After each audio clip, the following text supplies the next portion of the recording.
ಐಶ್ವರ್ಯ ರೈ ಭಾಗವಹಿಸಿದ್ದರು. ತಮ್ಮ ಮಾತೃಭಾಷೆ ತುಳುವಿನಲ್ಲಿ ಅವರು ಮಾತನಾಡಿದರು. ಇದುವೇ ಸಮಾರಂಭದ ಹೈಲೈಟ್ಸ್.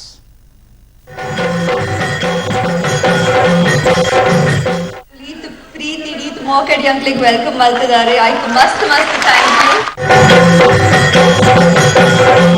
ಪ್ರತಿ ವರ್ಷ ಬರ್ರೆ ಯಂಕ್ ಬೋಡಿತ್ತಂಡ ಮಾತ್ರ ಏನ ಸ್ಕೆಡ್ಯೂಲ್ ಪರ್ಮಿಟ್ ಮಲ್ತೊಂದು ಇತ್ತಿಜಿ. ಈ ಸತಿ ಪ್ರಕಾಶ್ ಅಂಕಲ್ ಈ ಸಮ ಮಲ್ತಾರು.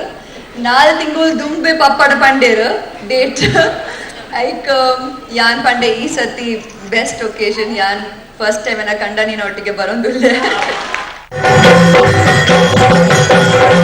ಡೆಫಿನೆಟ್ಲಿ ಮುಲ್ಪ ರೆಕಾರ್ಡ್ ಆತಂಡ ಐಕ್ ಯಾನ್ ಡೆಫಿನೆಟ್ಲಿ ನೆತ್ತ ಕ್ಯಾಸೆಟ್ ಇಜಿಂದ ಡಿಸ್ಕ್ ಕೊನೊಪ್ಪೆ ಕಂಡಾನಿಗೆ ತೋಜಪಾವೆ ಪನ್ನೊಂದಿತ್ತೇರು ಅವಲ್ಲಿ ಎತ್ತು ಪೊರ್ಲುಡು ಜೋಕುಲು ಇನಿ ಕಲ್ಚರಲ್ ಪ್ರೋಗ್ರಾಮ್ ಮಲ್ತದೇರು ನಮ್ಮ ಕಲ್ಚರ್ಗೂ ತೋಜಪಾದೇರು.